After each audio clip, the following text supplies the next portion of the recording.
E aí, te convidaram para essa festa pobre para te convencer que Odete Roitman é um arquétipo? Mas será que é mesmo? O que faz uma personagem atravessar gerações? Entender a força arquetípica de um personagem é também autoconhecimento e conhecimento de uma sociedade e como ela pode se repetir por diversas e diversas vezes. Aqui na minha mão eu tenho uma cópia dos primeiros capítulos da novela Vale Tudo, de Gilberto Braga, original, 1988. Então bora tomar um café e bater um papo? Olá, eu sou Rodrigo Del Colle e você está no meu canal. Brasil, mostra a tua cara. Para quem está chegando agora, boas-vindas. Para quem está retornando, boas-vindas novamente. Eu sou psicólogo da abordagem da psicologia analítica, que foi fundada pelo psiquiatra suíço Carl Gustav Jung, e por isso mesmo também é conhecida como psicologia junguiana. Aqui no canal a gente sempre fala sobre arte, cultura, comportamento. Então se você curte misturar autoconhecimento com cultura, com arte, entender um pouco mais sobre o aspecto psicológico das coisas todas, de acordo com a psicologia analítica, aproveita, fica aqui na porta estacionando os carros, se inscreve no canal. E mais, eu gosto de conhecer quem tá chegando por aqui, hein? Mostra a tua cara, quero ver quem paga pra gente ficar assim, qual é o teu negócio, me conta aqui nos comentários qual o nome do teu sócio e, digo mais, confia em mim, deixa seu like, porque isso ajuda a fortalecer o canal, porque olha, não me sortearam a garota do Fantástico e o meu cartão de crédito é uma navalha, e o teu engajamento é tudo que eu preciso, então deixa o like. Mas, bora pro vídeo? Me subornaram para eu dizer aqui que Odete Roitman é arquétipo, mas eu não aceitei. Só pela confiança, mereço teu like, não mereço tua inscrição, ativa o sininho. Bora pro vídeo? Vale Tudo foi uma telenovela que foi ao ar pela Rede Globo no ano de 1988 e o comecinho de 1989. Foi a última telenovela a passar pelo crivo da censura pós-ditadura militar.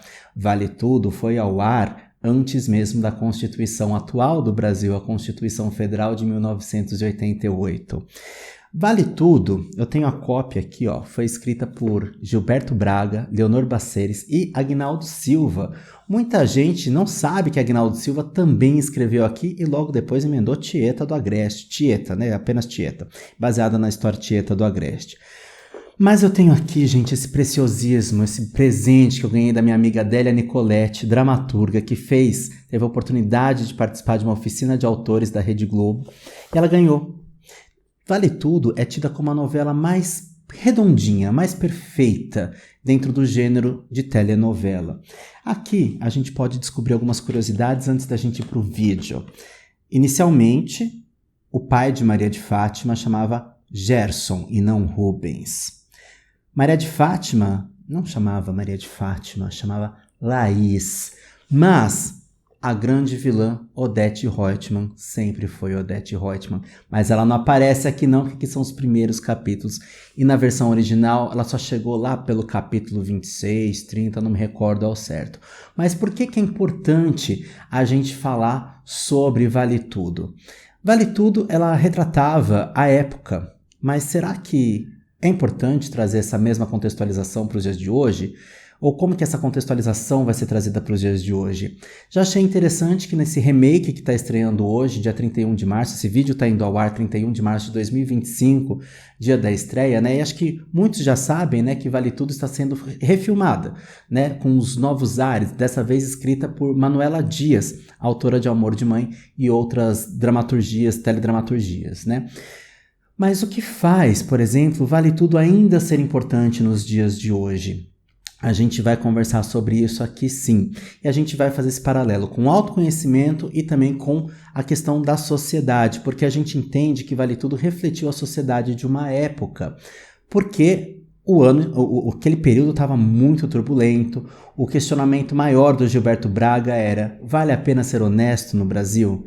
E se a gente pensar isso hoje, continuam os mesmos pensamentos, as mesmas indagações. Então a gente vai explicar aqui o que é arquétipo, como que isso se repete ao longo dos anos, das décadas, dos séculos, dos milênios, como que isso se atualiza também. Então, vamos para os conceitos importantes. Toda vez que vocês ouvirem falar sobre arquétipo, é de psicologia analítica, psicologia junguiana que a gente está falando. Arquétipo é um conceito que muita gente fala por aí, arquétipo de Cleópatra, arquétipo de Afrodite e por aí vai. Só que Cleópatra é arquétipo? Afrodite é arquétipo? Odete Roitman é arquétipo? Já adianto que não.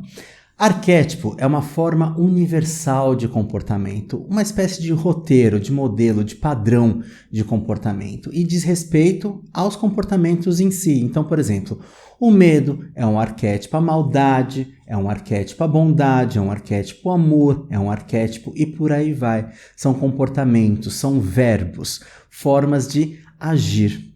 Então, são sempre comportamentos, né? Mas vamos pensar assim, por exemplo, o amor como um grande guarda-chuva, né? E dentro desse guarda-chuva tem as diversas varetas. Cada uma dessas varetas é uma faceta do amor.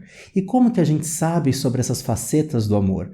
O Jung coloca pra gente que é através das imagens arquetípicas, ou seja, personagens de contos, mitos, lendas, fábulas, eu lírico de canção, eu lírico de poesia, personagem de telenovela, personagem de série e por aí vai.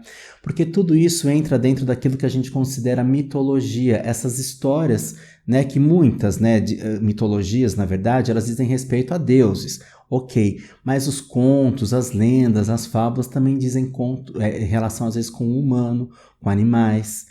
E todas essas histórias, mesmo quando são animais, a gente tende a humanizar nas histórias, né? Dar características humanas para esses animais, né?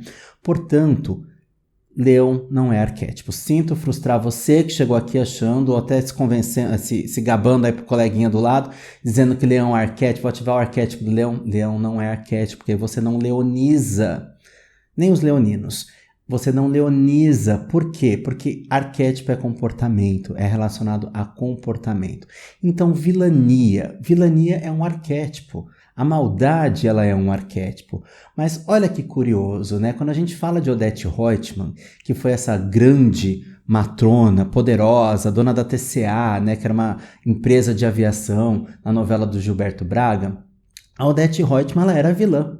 Mas ela também era mãe, então ela também tinha uma faceta de mãe, onde ela fazia de tudo para proteger os filhos. É claro que não deu certo, né? Primeiro porque ela criou um rapaz que era totalmente o desgosto dela, né? Porque o Afonso, ele não fazia o que ela queria, porque ela queria levar ele para morar no exterior, em Paris, né? E ele não queria, ele gostava muito do Brasil. E ela também tem uma filha que desenvolveu o alcoolismo. E aí a gente começa a entender que essa novela retratava muitas questões daquela época, mas também como essas coisas eram tratadas naquela época. E aí a Manuela Dias coloca que ela está fazendo algumas atualizações. Por quê? Lá em 1988, por exemplo, a Heleninha Reutemann, né, que era filha da atriz não, né, da personagem da Beatriz Segal, a Odete Roitman, o alcoolismo era tratado com chacota, né? Mas a novela foi muito respeitosa. Então, quando a Manuela Dias coloca assim, todo mundo ficava esperando o barraco da Heleninha, né? O alcoolismo, né? Ser alcoólatra, alcoolista, na verdade, também pode ser aí entendido como um arquétipo, tá? Em relação ao vício, a dependência química também, porque álcool também faz parte do campo das drogas. São álcool e outras drogas. Só que naquela época, talvez popularmente, não se tinham muitas opções, muitas informações, muitos estudos para como ter condutas, nem instituições que pudessem aí abraçar diversas pessoas, muitas pessoas, para fazer a conduta. Mas se discutia socialmente e também se discutia os clichês, como eram algumas condutas tratadas, né? Então, Odete Roitman, como mãe, ela tentava defender os filhos e o melhor para os filhos, né? Então ela amava do jeito dela. Esse jeito devorador. Então, sim, existe o amor de mãe que é devorador, né? E Odete Roitman era uma devoradora, então ela queria tudo, além de tudo ambiciosa. O amor próprio dela também era imenso. Tô vindo da ilha de edição com uma informação que eu esqueci de dizer. Que Odete Roitman é vilã, maldade. É o que manifesta na luz da consciência. E aí, a sombra dela é a bondade, o amor, né? Porque é a falta de amor ao próximo, né? Então, a bondade e o amor um bom amor a outra pessoa tá de fato onde? na sombra, é o que faz oposição. Jungianamente falando, se uma coisa manifesta na luz da consciência, tem uma força igual na sombra, em oposição. Então, o que prepondera é a maldade e a falta de amor ao próximo. Quando ela vai amar o próximo, quando ela vai ser boazinha, isso, ela não conhece esse lado. Então, é o que vai, de fato, né, passar a rasteira nela. E é o que acontece. Eu tinha colocado isso no roteiro, mas eu esqueci de dizer. Tava tão empolgado, eu tô muito empolgado com a novela, né? Que é o que acontece. Lá na frente, na versão original, e talvez aconteça isso nessa versão também, Odete Roitman se apaixona pelo César Ribeiro, ou seja, um garoto de programa, né? Um michê, né? Que vai passar a perna nela.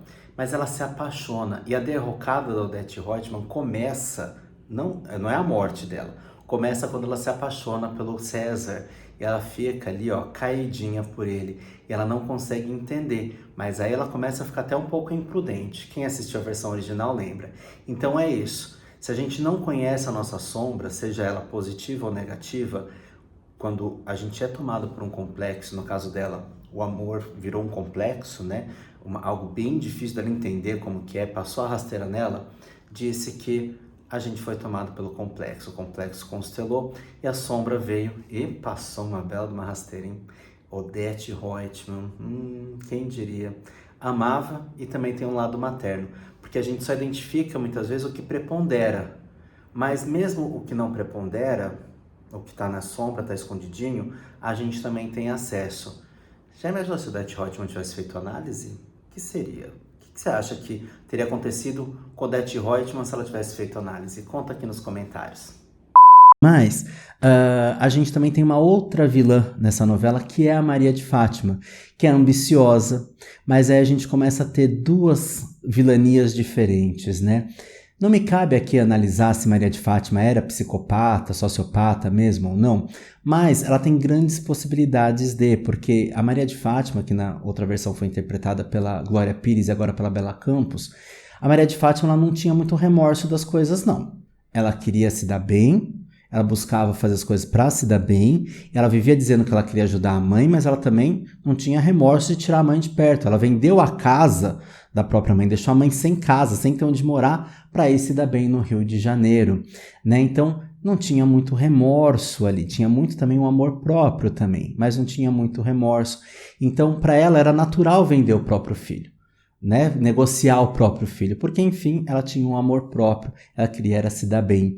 Só que quando a gente começa a entender as questões arquetípicas, a gente começa a perceber que estamos falando de uma personagem que era possível lá e que também é possível hoje, né? Talvez, não sei se tem alguém hoje vendendo a casa da própria mãe, deixando a mãe da Rua da Amargura, mas certamente pode ter, né? Se a gente procurar mundo afora, talvez em algum lugar desse mundão, talvez tenha alguém fazendo isso. E o comportamento é muito semelhante. Por isso que os arquétipos são formas universais de comportamento. Então, assim, quando a gente olha para Maria de Fátima, a gente entende muitas coisas. E a dramaturgia, né, a mitologia, os contos, não necessariamente eles são exemplos de conduta, mas são para a gente ter a possibilidade de refletir sobre aquilo que está sendo visto. E se aquilo me cabe ou não, e se aquilo é legal ou não. Então me leva também para uma reflexão. Então já estou colocando aqui para vocês essas três mulheres importantes, né? Não estou colocando a Raquel nesse bololô aqui, mas certamente ela também representa algumas facetas de arquétipos também, né? Mas a gente precisa entender o seguinte: a gente, dentro da nossa psique, o Jung coloca que temos todos os arquétipos. Só que alguns deles só vão entrar em ação conforme a nossa própria história, ou conforme as situações que a gente vive demandam que esses arquétipos sejam ali iniciados, né? Às vezes eles se transformam em complexos, né? De uma forma negativa, teve uma situação negativa e aquilo se transformou num complexo e a gente acaba agindo daquela forma. Então a Maria de Fátima, num complexo de inferioridade, né? Porque ela se sentia menos, por exemplo, por ser pobre em Foz do Iguaçu, aquilo para ela foi muito impactante. Então ela buscou compensar isso de uma forma, essa inferioridade de uma forma onde ela fosse superior e se dar bem, né? E questionar, porque Maria de Fátima, além de tudo, era questionadora, né? Porque as pessoas também têm um lado positivo, tá? O vilão também às vezes tem um lado positivo. Às vezes é difícil, tipo Macbeth. Macbeth do Shakespeare é a representação do mal absoluto. Tudo ali, o arquétipo do mal absoluto. Tudo ali é destruição, né? Tudo ali é destruição. Mas, por exemplo, outras pessoas também têm um certo afeto. A Maria de Fátima tinha um certo afeto pelo pai, tinha um certo afeto pela mãe, não concordava com o modo de vida de retidão da própria mãe, do próprio avô, o Salvador, né? Então, assim, a Maria de Fátima questionava, mas está todo mundo fazendo, por que eu não posso fazer também? Mas era uma crítica rasa. Mas quantas pessoas se aprofundam nas reflexões sociais que a gente se depara, né? O que o Jung coloca aqui nesse livro, que eu estou pegando aqui, Presente e Futuro, é chave para a gente entender e se entender. Porque quando a gente coloca ali... Quando a gente não, né? A Rede Globo está colocando, né? Manuela Dias, a direção toda está colocando. Quando eles colocam uma importância numa telenovela que já foi, por que existe essa importância? Porque os arquétipos eles se atualizam. Então aqui é outro conceito importante. Os arquétipos também se atualizam. Então, por exemplo, a vilania, a maldade da Odete Roitman, ela vai se atualizar hoje com as características da época, né? O alcoolismo ele vai ser retratado também com as características da nossa época, né? Então, assim, se lá atrás, né, essa mulher, Heleninha, era muito humilhada, de repente não vai caber mais algumas falas que existiam lá, de humilhação, né, algumas expressões de humilhação, tal, talvez não caibam porque não se usa mais, mas certamente o comportamento de humilhação muitas vezes, né, tá envolvido ali também dessa mulher, porque Heleninha era muito sensível, era artista.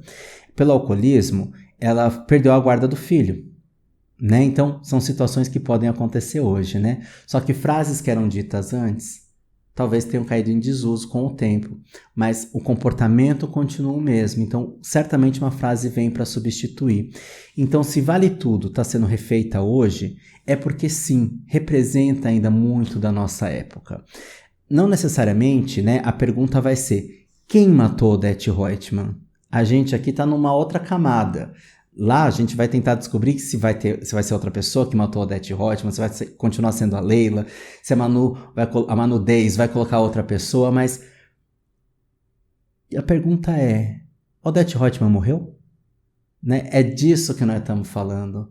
Porque se a gente pensar nessa maldade, nessa ganância, nós temos desde as primeiras histórias maldades e ganâncias. Né? Talvez Odete Roitman não tenha matado ninguém, mas não hesitou em mandar botar laxante lá na comida do restaurante da outra, né? Então, assim, não se hesita.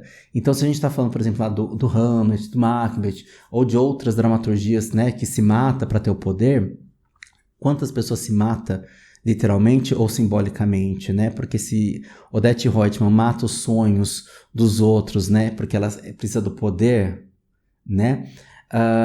Como que fica isso, né? Também é um tipo de morte, também é um tipo de cessar algo que é do outro, tirar algo que é do outro. Claro que são situações de pesos diferentes, obviamente, mas às vezes você matar um sonho de uma pessoa também tem um impacto por uma vida inteira, que nunca vai se recuperar. E Odete Roitman, ela representa certamente uma parte da sociedade. E qual a importância da gente olhar para isso? Lá atrás eu vejo que da seguinte forma, né? Estávamos pós-ditadura, o Brasil era um povo muito passivo, não que não seja hoje. O Brasil, quando acorda, né, uns anos atrás, acordou e questiona coisas erradas, né? Vai para um caminho meio torto, né? Bem torto, né, inclusive, mas existe um motivo disso. Existe um motivo. O Jung coloca aqui, ó, nesse livro Presente e Futuro, sobre essa alternância de poder, né? Que quando, por exemplo, uma pessoa se isenta da responsabilidade social, delega para um líder, esse líder pode vir a ser autocrático, ditador, né? E a pessoa depositou toda a expectativa naquele cara, não correspondeu, aí vai para o oposto, depositando também no oposto, como se o outro fosse o salvador. Entendeu? E aí se frustra, porque não vai tampar o buraco, né? Porque, na verdade, eu não posso delegar para o outro a minha responsabilidade. E aqui a gente está falando de responsabilidade social como um todo, né? Não só a responsabilidade minha de pagar o imposto, de procurar uma escola, de formação, não. É qual é o meu papel social. O Jung, ele parte do coletivo, do social para o individual. É o processo de individuação, da gente se tornar indivíduo, da gente entender quais as nossas responsabilidades todas. Então lá atrás, se a gente parar para pensar, qual foi a importância coletiva de se enxergar uma vilã como foi Odete Roitman e a luta que foi contra Odete Roitman, né? Qual o impacto disso quando Collor foi eleito? Quando vieram as manifestações contra o Collor. Também tivemos na época ali aquela minissérie Anos Rebeldes, né? Onde também mostrava ali a possibilidade de se manifestar. Porque vínhamos de uma época que ninguém podia se manifestar, era proibido se manifestar, era proibido ir contra, né? E aí nós temos o quê? Todo depósito de esperança no oposto. Aí se frustra, queima o oposto, vai para o oposto do oposto. E assim fica nesse pêndulo eterno, até ter autoconsciência. Uma coisa que Jung coloca aqui que é muito importante nesse livro Presente e Futuro, que tem em audiolivro aqui no YouTube, vocês podem procurar e ouvir. Temos vídeo aqui no canal também, temos um vídeo e uma live aqui no canal sobre o tema. Uma coisa importante é a questão da infecção psíquica, do contágio psíquico, que quando uma pessoa está adoecida, ela pode adoecer todo um entorno dela. E a gente vê isso, não vê? A gente não viu isso quando se inflamou tudo nos últimos anos aqui, as tais das polarizações, né? Da mesma forma, quando as pessoas vão caindo em si, vão tomando consciência, isso também vai repercutindo no meio. O que o Jung coloca aqui é que as coisas tendem a se repetir, porque tudo volta, né? Então, quando ele fala presente e futuro, ele traz aqui exemplo do Império Romano, do nazismo. E quando você vai lendo aqui, eu fui lendo isso aqui e várias vezes eu falei assim, nossa, parece que está falando de agora, né? Parece que está falando de 2018, 2019, né? Esse livro é muito interessante e eu quero ler um trechinho aqui para vocês, né? O parágrafo número 500. Na verdade, ele é um trecho, né? Um excerto, né? Por isso que o 500 está no começo, é um livro bem fininho, né? Mas eu quero ler o parágrafo 500. A doutrina do Estado, aparentemente onipotente, é manipulada em nome da razão de Estado pelos representantes mais altos do governo que concentram em si todo o poder. Aquele que alcança tais posições, quer pelo voto, quer pela força, não depende mais de nenhuma instância superior, visto que ele é a própria razão de Estado, podendo proceder em meio às possibilidades apresentadas, segundo critérios pessoais. Ele poderia afirmar ao lado de Luís XIV, o Estado sou eu. Sendo assim, ele é o único, ou pelo menos um dos poucos indivíduos que poderiam fazer uso de sua individualidade, caso soubessem como não se identificar com a doutrina de Estado. É bem mais provável, porém, que os dirigentes sejam escravos de suas próprias ficções. Essa espécie de unidimensionalidade é sempre compensada por tendências inconscientes subversivas. Escravidão e rebelião são duas faces inseparáveis da mesma moeda.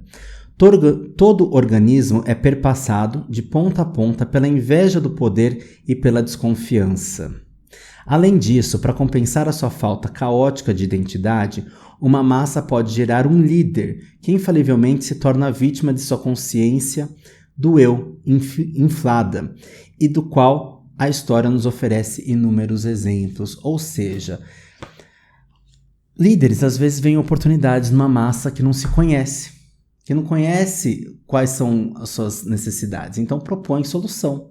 Porque a pessoa que está angustiada, sofrendo, pobre e tudo mais, não só os pobres, os ricos que querem mais também, né? Ou que se acham pobres, né? Porque às vezes os ricos têm inveja gigantesca de uma bolsa, de um auxílio, né? A pessoa delega para o outro, porque o outro oferece solução. Vou fazer isso, vou fazer aquilo. E aí espera, né? Senta e espera. Veja, por que está se falando sobre o ressurgimento de fascismo, de nazismo de novo? Porque as pessoas estão sem esperança. E aí vem pessoas que colocam esperança, qualquer esperança. E se eu não me conheço, se eu não busco um discernimento para pensar sobre a qualidade daquilo, meu Deus do céu, onde é que eu vou parar? Estamos parando, né? Vê como é que está nos Estados Unidos agora. Os Estados Unidos, muitas vezes a gente vê essa questão dessa alternância também, né? Mas é sempre pelo poder e para manter o quê? A superioridade. Então tem uma característica coletiva. Então aqui a gente está falando de sombra. Quando a gente vê Odete Roitman, a gente está vendo uma personagem, mas a gente está vendo um lado sombrio da gente. E a gente tem que entender que muitas vezes a gente toma decisão e vota porque a gente tem dentro da gente um pouco de Odete Roitman também. Mas a gente não está preparado para enxergar porque a gente acha que a gente é Raquel, né? A mãe da Maria de Fátima na novela. Voltei para dizer o seguinte, lembra que a gente estava falando naquela outra inserção que quando a gente não conhece a nossa sombra, ela passa uma rasteira? A Raquel é uma pessoa boa na novela, mas ela não conhece se ela tem maldade ou não tem maldade. Então ela fica o quê? Ingênua, porque ela não identifica a maldade nos outros. Todo mundo falando para ela que a filha dela estava fazendo coisa errada, passando a perna nela, e ela não estava acreditando, até que ela viu pelos próprios olhos. O arco da Raquel é também descobrir a própria fortaleza, né? Essa fortaleza desse reerguimento, e aí sim é aquilo que a Manuela Dias fala que a novela é sobre uma disputa entre mãe e filha. Mas na verdade não é essa disputa, pelo menos do meu ponto de vista e de outras pessoas também, talvez nem do Gilberto Braga, que sempre disse que a novela vale a pena ser honesto no Brasil. Mas Mano Dias tem este ponto de vista, vamos escutar, eu quero assistir ansiosamente. Agora, que a Raquel dormia no ponto, dormia, né? Mas todo mundo que acha que não precisa se preparar para a maldade que existe no mundo, vem a vida e a vida ensina. Esse foi o preço da Raquel. Que a gente aprenda com ela. Ingenuidade é diferente de bondade. Ingenuidade, né? Qualidade, não. Então, se a gente não reconhece a potencialidade de maldade que tem dentro da gente, essa maldade, quando surge, ela pode nos passar uma rasteira. Ouviram, Rojão? Hoje é dia que está tendo jogo de futebol, na hora da gravação. Então, assim, eu preciso reconhecer essa maldade. Mas ok, eu sei que eu posso ter essa maldade, mas eu realmente não estou exercendo essa maldade, eu preciso reconhecer que ela pode acontecer no outro. Porque a bondade, muitas vezes, é confundida com ingenuidade. E as pessoas acabam agindo ingenuamente, não entendendo que o outro sim pode estar querendo me passar a perna, né? Então, quando a gente vê a novela, é um desenho daquilo que a gente pode refletir sobre a nossa própria vida, sobre o nosso próprio cotidiano. Assim como era no teatro grego, quando contavam as histórias no teatro grego. Assim como era na tradição oral, quando contavam os mitos de origem e por aí vai, e todas as outras mitologias e histórias que foram percorrendo aos séculos, aos milênios, né, com a tradição oral e tudo mais, né, os contos de fada também. Por que conto de fada até hoje é importante entender? Né? Por que a gente trabalha conto de fada no consultório até hoje, né? Então vamos lá. Eu fiz roteiro, mas eu tô fugindo aqui um pouco. Mas Vale Tudo é uma novela sobre a sombra coletiva. E quando a gente fala de sombra coletiva, é deles, né, que a gente está falando? Nossa, a gente está inserido nesse coletivo. Eu posso não ser igual, mas como é que eu vou trazer potências minhas? Porque a sombra não é só algo negativo, a sombra também pode ter aspectos positivos, os quais não estão tendo força para agir. Então, qual é a minha parte nessa história? Qual parte me cabe? Por isso que às vezes a gente se isentar é ruim. Falar, eu não quero saber disso, eles que decidam, eu não vou nem tomar partido, né? Ok, vivemos uma democracia onde anular voto, votar em branco, também quer dizer alguma coisa. Se abster da eleição também quer dizer alguma coisa. Mas se existe um jogo de democracia e eu não concordo com os candidatos, de repente, será que eu posso me candidatar? Tá, se eu não vou me candidatar, mas será que às vezes nenhum dos dois eu gosto, mas será que eu não posso também entender o jogo e tentar favorecer algo que também pode ser menos pior para mim? Não sei, aí vai de acordo com o que cada um pensa, mas é importante o Brasil se apropriar de si, o Brasil se apropriar politicamente, sem inflamação, porque essa infecção psíquica, dessas coisas todas que a gente vê, dessas inflamações, né? Essas brigas coletivas, onde você vê assim e fala, pô, mas ninguém tá pensando, ninguém tá percebendo a manipulação por trás disso, né? Aí você começa a questionar, fala assim, gente, mas a pessoa não percebe o que tá acontecendo, mas tá tão óbvio, a mídia nem tá precisando manipular a informação, né? E às vezes quando manipula tá tão explícito que tá manipulando, Mas aí, como diz a música Camila Camila, o ódio cega e você não percebe. Só que eu sou responsável para entender o meu ódio e como que esse meu ódio respinga. Porque quando eu dissemino uma fake news, por exemplo, meu amigo, além de ser uma coisa fraudulenta, criminosa, eu estou atestando que eu não fui procurar informação e que eu acredito em qualquer coisa. Eu fico me questionando e sempre falo isso em live, em vários vídeos, né? Será mesmo que quem fala que a Terra é plana acredita que a Terra é plana? Eu creio que não. Sabe por quê? Se eu conto uma lorota dessa, que a Terra é plana, quando todo mundo sabe que não é, eu vou querer saber quantos vão embarcar na minha. Então eu tô vendo quantos que eu vou trazer para o meu lado cegamente, sem discernimento, sem questionamento. Então é o quê? Eu me isento, eu vou oferecer o que eu tenho a oferecer, não é discernimento, é raiva. Então eu vou fazer coro ao que ele está falando. E aí é uma bola de neve. E aí tem-se os cancelamentos, tem-se prisões indevidas e por aí vai. Né? Desde que o mundo é mundo, o que eu estou falando aqui não é novo. Quantos líderes bons foram condenados injustamente, presos injustamente, mortos injustamente. E o tempo depois absolveu. Será que quando o nazismo estava nascendo, as pessoas não perguntavam assim, porque hoje a gente pergunta, né? Assim, mas ninguém viu acontecendo? Não, sabe por quê? Porque estava todo mundo inflamado, nervosinho, revoltadinho.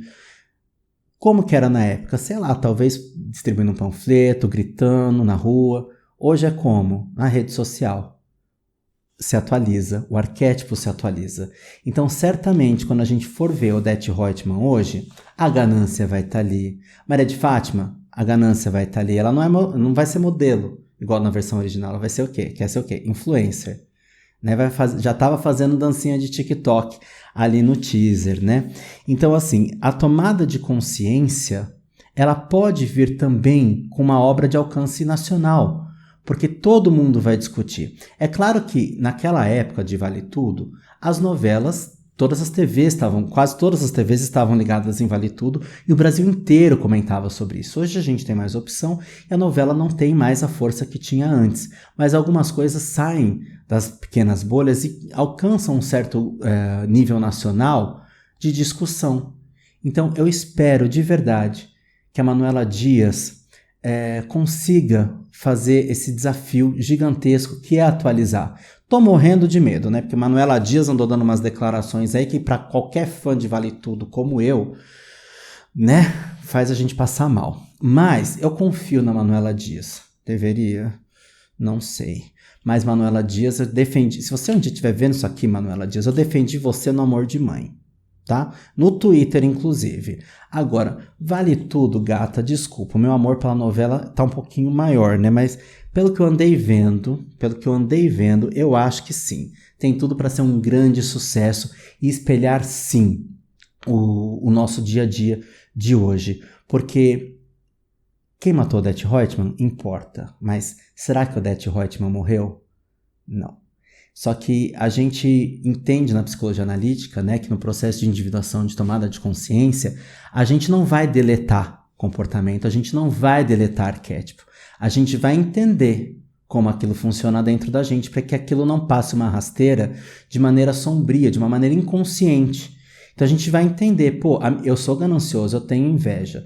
No vídeo anterior eu falei assim que eu tô morrendo de inveja do meu amigo que mora em Cancún e trabalha olhando para aquele mar de Cancún. Ele é publicitário, tá? Ele trabalha com publicidade olhando para o mar de Cancún.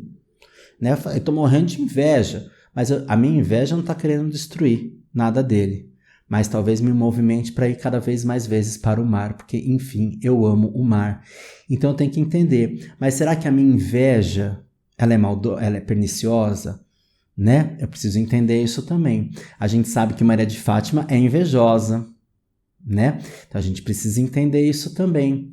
Né? Como que funciona a inveja? É uma inveja que quer destruir, porque ela rouba o namorado da Solange do Prá, a Cherry. Toda vez que eu falo Cherry nos lives, nos vídeos, em tudo, gente, eu tô falando de Solange do Prá. Aliás, eu quero dar parabéns para Alice Wegman, gente, porque eu acho que a Alice Wegman é a reencarnação da Lídia Bronde, gente, porque a Lídia Bronde foi virar psicanalista, né, sei lá, eu acho que a Lídia Bronde tomou a substância e virou Alice Wegman, porque Alice Wegman tá mais parecida com a Lydia Brond do que a própria Lydia Brond era em Vale Tudo, gente. A franjinha e tudo, gente. Achei sensacional. Agora, eu tô amando, né? Ver atores que eu adoro o trabalho e alguns que eu não adoro o trabalho, mas eu tô adorando ver os que eu adoro o trabalho lá. Né, assim, porque são personagens icônicos. Tô adorando ver, né, a Deborah Bloch, né, como Odette Roitman. Tô achando um pouco caricato, Debbie, tô achando um pouquinho, mas eu amo você desde Ana Machadão, gata. Eu te sigo desde Ana Machadão, né? Desde que você falava Reginaldo na TV Pirata. Enfim, são coisas que se atualizam, que se repetem. E o Jung fala, as coisas se repetem, por isso que o presente é igual ao futuro. Entendeu? Presente e futuro. Porque quer entender o futuro? Olha para o passado, porque vai se repetir. E se repete enquanto a gente não tem consciência das coisas. Eu estou falando num aspecto coletivo? Tô. Por isso que é importante a gente entender que o coletivo também é formado por individuais. E não adianta eu falar do coletivo sem olhar para mim. Qual é o meu papel? O que eu faço pelo meu coletivo? Inclusive, isso faz parte do que o Jung chama de legado, de grande obra. Qual é o legado que eu vou deixar? Será que eu sou tão bom quanto eu acho? Eu não vou conseguir deletar meus traços de maldade, mas eu vou entender e talvez isso perca força com o passar do tempo. Quero agradecer... Eu sempre bato no microfone, não podia deixar de bater no microfone nesse vídeo também. Queria agradecer a presença de todo mundo, quem está aqui até agora. E mostra a tua cara, gente. Se inscreve. Me segue lá no Instagram também. Quero conhecer melhor vocês de pertinho. Deixa os comentários. Eu sempre leio os comentários, respondo todos os comentários. Compartilha com o pessoal. Tô muito feliz.